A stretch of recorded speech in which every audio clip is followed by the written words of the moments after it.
नमस्कार and welcome to our YouTube channel. Friends, आज हम लोग डे नंबर 23 में शब्द चिन्ह की शुरुआत करने जा रहे हैं। इस लेक्चर में आप आज से कुछ ऐसे शब्द हैं जिनके निशान आपको याद करने हैं, जिनका आपको सिंबल बना करके मैं बता दूंगा कि जब भी किसी डिक्टेशन के अंदर एक सेंटेंस जब आप लिखेंगे, उस सेंटेंस के अंदर इनमें से कोई भी शब्द अगर आएगा तो आप इन शब्दों की जो मैं रेखाएं बता रहा हूँ या शब्दों का जो चिन्ह बता रहा हूँ, इन्हीं को आपको हमेशा प्रयोग करना है। तो शब्द चिन्ह मोटे मोटे तौर पे आप समझ लीजिए, ये शब्द चिन्ह जो होते हैं इसलिए बनाए जाते हैं कि कई सारे ऐसे शब्द हैं जिनका आगे आप इस्तेमाल जब करेंगे तो बहुत बड़ी आउटलाइन उनकी बन जाएगी। तो और ये ऐसे होते हैं जो हमेशा हर सेंटेंस के ही अंदर आते हैं। जैसे आप यहाँ पे लिखा हुआ देखिए, एक, दो, ऊपर, में, का, की, के, ये जो शब्द हैं, हो, हैं, कौन, कुछ, ये जो शब्द हैं हमेशा हर सेंटेंस के अंदर जनरली आते ही आते हैं। तो इन शब्दों को ही हम लोग किसी संकेत के माध्यम से नोट कर लेंगे और उन्हीं के माध्यम से बनने वाले जो बड़े शब्द हैं उनको हम लोग बनाएंगे। तो इन्हीं को बोलते हैं शब्द चिन्ह, जिसकी शुरुआत आज हम लोग अपने क्लास में करेंगे। तो दोस्तों, सबसे पहले आप ये समझ लीजिए कि यहाँ पे आपका जो अभ्यास दिया हुआ है उसमें सिर्फ आज के हिसाब से मैं आपको सिर्फ ये वाला शब्द चिन्ह पढ़ा था, लेकिन मैंने इसी के साथ साथ इसके आगे आने वाले शब्द चिन्ह को भी लिख दिया है। ये समझाने के बाद इसी के बेसिस पर मैं आपको इसको कैसे बनाएंगे ये समझाऊंगा। फिर उसके बाद जो हमारा अभ्यास होगा उसको हम लोग प्रैक्टिस करेंगे। तो यहाँ पे लिखा है मैंने पतला और नीचे लिखा हुआ है मोटा। तो जितने भी आउटलाइन यहाँ पे मैं बनाऊंगा शब्द चिन्हों की, उनकी आउटलाइन हल्की होगी। तो इस वाले यहाँ से लेकर के एक से लेकर के तक जितने भी शब्द मैं बनाऊंगा, इनमें जो प्रयोग होने वाली जो रेखाएं हैं वो हल्की होंगी। और मोटी जब मैंने लिखा हुआ है तो इसका मतलब कि इसमें जो प्रयोग होने वाली रेखाएं हैं वो डार्क होंगी। इतनी बात आप समझ गए होंगे। अब हम लोग शुरू करते हैं। तो पहला जो हमारा लिखा हुआ शब्द एक, तो अगर हम लोग लाइन के ऊपर एक मोटी लाइन के ऊपर एक डॉट बना दें, सिर्फ आप ये याद रखिएगा कि लाइन के ऊपर एक डॉट बना दें तो उसको पढ़ेंगे एक। और यही डॉट अगर दोस्तों लाइन पर बना दें, तो लाइन के ऊपर बनाएंगे तो एक पढ़ेंगे, और इसको लाइन पे बना देंगे तो इसको पढ़ेंगे दो। तो आपसे कहीं पर भी दो आएगा तो आपको उसको पूरा तरीके से लिखने की जरूरत नहीं है, सिर्फ आप वहाँ पे एक लाइन पर एक डॉट बना देंगे तो उसको आप आज से क्या पढ़ेंगे, दो पढ़ेंगे। और इसी को अगर लाइन के ऊपर बना देंगे तो इसको पढ़ेंगे एक। अगला हमारे पास शब्द है ऊपर, पै पर। तो ऊपर, पै पर में जो इंपॉर्टेंट शब्द है ऊपर है और पर है। पै का कभी भी इस्तेमाल आप नहीं देखेंगे डिक्टेशन में। तो ऊपर, पै पर को आप कैसे याद रखेंगे? पहले तो ये याद रखिए कि इसको बनाते कैसे हैं। तो लाइन के ऊपर अगर हम एक हल्की सी रेखा, छोटी और हल्की रेखा खींच दें तो इसको हम पढ़ेंगे ऊपर, है ना। याद कैसे आप करेंगे? ये लाइन के हमेशा ऊपर लिखा जाता है, तो ऊपर, पै पर हमेशा लाइन के ऊपर लिखा जाएगा, तो आप इसको क्या पढ़ेंगे, ऊपर पढ़ेंगे। अच्छा, आगे जा करके दोस्तों आगे कुछ ऐसी आउटलाइन, जैसे यहाँ पे मैंने छोटा सा एक डैश बना दिया, खड़ा डैश बना दिया, इसको आप ऊपर पे या पर पढ़ रहे हैं, लेकिन इसी से मिलती जुलती लाइन आगे आपको मिलेगी जो आपको करेगी कंफ्यूज। तो आप आज ही अभी इसको आप यहाँ पे ब्रैकेट में एक लाइन बना, एक मैं इसकी शब्द चिन्ह बदल करके बता दे रहा हूँ, उसको आप नोट कर लीजिए आज ही इसी के साथ ही। तो आप जब भी अगर ऊपर पेपर आएगा तो आप इसको न बना करके आपको क्या बनाना होगा, ये आपको मालूम है कि हम लोग प इस तरीके से बनाते हैं। तो प की साइज को छोटा कर दीजिए, क्योंकि हम लोग शब्द चिन्ह की बात कर रहे हैं। तो प की साइज को छोटा कर दीजिए, इसमें र का आंकड़ा एक होता है, र के आंकड़े को लगा देंगे। तो अभी आपने ये चीज़ नहीं पढ़ी हुई है इसलिए मैं यहाँ पे नोट करवा दे रहा हूँ, ब्रैकेट में आप लिख लीजिएगा। आगे जब आप र का आंकड़ा पढ़ेंगे तो आपको ये रिकॉल हो जाएगा कि ऐसा ये कैसे बना हुआ है। चूँकि ये प हो गया और प में जब र का आंकड़ा इस तरीके से आप लगा देंगे तो इसको र पढ़ेंगे, तो प र, तो इसको पर पढ़ेंगे। और लाइन के ऊपर बना हुआ है तो आपको याद रखने में आसानी लगेगा, तो इसको पर या ऊपर पढ़ेंगे। तो आप ब्रैकेट में यहीं पे बगल में बना लेंगे कि कैसे हम लोग अगर प में छोटा सा आंकड़ा लगा देंगे तो इसको हमेशा पर पढ़ेंगे या ऊपर पढ़ेंगे। अगला शब्द है हमारे पास में। तो अगर लाइन के ऊपर हल्की रेखा अगर बनाते थे तो इसको पढ़ते हम लोग पर या ऊपर, लेकिन यही रेखा दोस्तों अगर लाइन पर बना दी जाए, है ना, इस तरीके से लाइन पर एक हल्की रेखा बना दी जाए, इसको क्या पढ़ेंगे हम लोग, में पढ़ेंगे, है ना। तो इस तरीके से हम लोग क्या पढ़ेंगे मे। अच्छा, इसको भी अगर आप चाहें तो इसकी एक यूनिक आउटलाइन मैं आपको बता देता हूँ। मे के लिए देखिए यहाँ पे बिंदी लगा हुआ है ना, तो आप क्या करिए ब्रैकेट में लिख लीजिए, हर लाइन पे ही अगर मैं हल्की रेखा ये बनाऊंगा, इसको मैं मे पढ़ूंगा।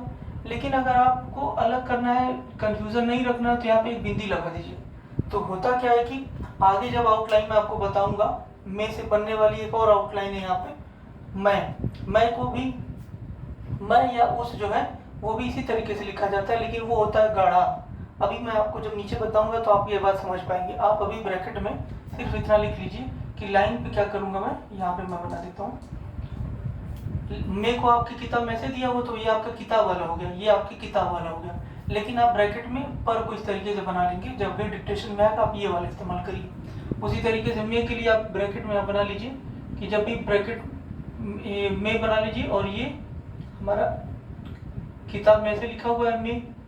लेकिन आप क्या करेंगे, यहाँ पे आपको एक छोटा सा डॉट दे देना है, तो इससे आपको याद रहेगा कि ये म पे एक ही मात्रा मे हो जाएगा पूरा पूरा। अगला शब्द हमारे पास है या हो। तो अगर है या हो लिखना होगा, अच्छा एक बात याद रखिए, जब भी हम लाइन के ऊपर लिखते हैं तो हमें सिंगुलर या प्लूरल अगर लिखना है तो सिंगुलर को हमेशा लाइन के ऊपर लिखा जाता है, और लाइन पर कोई चीज़ लिखी जाएगी तो वो हो जाता है प्लूरल। तो यहाँ पे है या हो जो लिखा हुआ है ये सिंगुलर है, और हैं या हूँ लिखा हुआ है तो ये प्लूरल माना जाएगा। तो इसको हम लोग छोटा सा ह बनाएंगे, लाइन के ऊपर छोटा सा ह बनाएंगे, जिसको पढ़ेंगे है या हो। सेंटेंस के माध्यम से हम लोग समझेंगे कि कब हमें है पढ़ना है और कब हमें इसको हो पढ़ना है। अगर इसी चीज़ को हम लोग लाइन पे बना दें तो इसको पढ़ेंगे हैं या हूँ, छोटा सा बनाना है।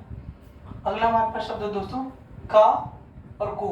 तो लाइन के ऊपर हल्का सा हल्की रेखा, ये छोटी सी रेखा डैश के तरह की हल्की सी थोड़ी सी तिरछी रेखा, जिधर की तरफ प लिखा जाता है, जुगाड़ करके लिखेंगे, जिसको पढ़ेंगे का। और अगर इसी रेखा को हम लोग हल्की रेखा, आपको ये ध्यान रखना ये हल्का है, ये इसी हल्की रेखा को अगर लाइन पे बना देंगे तो हो जाएगा ये को। तो ये हमारा हो गया का, ये हमारा हो गया को। अगर हमें की या की लिखना है, छोटी की मतलब छोटी की मात्रा लगाओ, की या की, इनको लिखना है तो क्या करेंगे हम, लाइन के ऊपर हम लोग बनाएंगे, और ये इस तरीके से एक डैश बनाएंगे लाइन के ऊपर तिरछा। तो इसको हम लोग क्या पढ़ेंगे, की या की। अच्छा दोस्तों, इसी को कभी कभी रा री रे भी पढ़ा जाता है। तो अगर हमें किसी शब्द के अंदर रा री रे भी जोड़ना है तो भी हम लोग ऐसे ही जोड़ेंगे। तो मैंने यहाँ पे का की और की लिखा हुआ हूँ, लेकिन आप ब्रैकेट में ये भी याद रखना कि रा री रे भी इसी से जुड़ता है। अभी इसका इस्तेमाल आगे होगा, मैं आपको बताऊंगा। अगला शब्द हमारे पास है की। तो ये जो का की और की लिखा हुआ है, इसी सिंबल को अगर हम लोग लाइन पे बनाते इस तरीके से, इसको पढ़ेंगे के। तो आपने क्या देखा कि ये इन दोनों की एक जैसी आउटलाइन है, तो इन दोनों को आप एक साथ याद रखना। इन दोनों की आउटलाइन एक जैसी, तो इन दोनों को आप एक साथ याद रखना, है ना। इन दोनों की आउटलाइन एक साथ है, एक जैसी, तो इन दोनों को एक साथ याद रखना। और इन दोनों की आउटलाइन एक जैसी है, ठीक है। और ये पर और ऊपर, ये जो हमारा मे था, मे और पर की आउटलाइन एक जैसी है, तो इन दोनों को भी दोस्तों आप एक साथ याद रखेंगे, ठीक है। तो इस तरीके से हम लोगों ने इतने शब्दों की आउटलाइन को समझा। अब अगला हमारे पास जो आउटलाइन लिखा हुआ है, ये मोटी रेखाओं से बनाया जाएगा। पहला जो हमारा शब्द है वो लिखा हुआ ने। तो जब भी हम ने आएगा तो हम पूरा ने नहीं लिखेंगे, अब हम इसकी आउटलाइन को बनाएंगे। तो ने बनाने के लिए हम लोग क्या करेंगे, लाइन के ऊपर इस तरीके से हम बनाएंगे, जिसको पढ़ेंगे ने। तो ये देखिए, ये वाली आउटलाइन किस आउटलाइन से मिल रही है, का की आउटलाइन से मिल रही है। का में भी हमने इसी तरीके से रेखा बनाई है, और ने में भी इसी तरीके से बनाई है। इन दोनों में फर्क क्या है, इन दोनों में फर्क ये है कि ये वाली आउटलाइन पतली है और ये वाली आउटलाइन मोटी है। लेकिन क्या जब हम लोग तेजी से लिखेंगे तो क्या ये पॉसिबल है कि हम लोग पतला और मोटा कर पाए। इसीलिए मैंने बोला था कि कुछ आउटलाइन अपने आप में मिलते जुलते हो जाता है, इसलिए जो मिलने वाली आउटलाइन है उसको हम लोग अलग तरीके से बना लेते हैं। तो ने को आप इस तरीके से लिखेंगे। अगर इसी ने को, अगर न को, अगर ये मोटा बना दिया जाए तो इसको ने पढ़ा जाएगा। इसी ने को अगर लाइन पे बना दिया जाए दोस्तों, अगर इसको लाइन पे बना दिया जाएगा, ये मोटा ही रहेगा। अगर इसको लाइन पर बना दिया जाएगा तो इसको हम लोग पढ़ेंगे से। ये लाइन पे बना दिया गया तो इसको पढ़ेंगे से। तो आप लोग इन दोनों आउटलाइन को एक साथ याद रखेंगे, एक ही जैसा है। लेकिन जल्दी जल्दी जब हम लिखेंगे तो इस आउटलाइन को हम कहाँ से कंफ्यूज कर सकते हैं, तो आप ब्रैकेट में लिख लीजिए। जब भी न लिखना हो ना तो आप जल्दी से न बना दिया करिए, एन बना दिया करिए।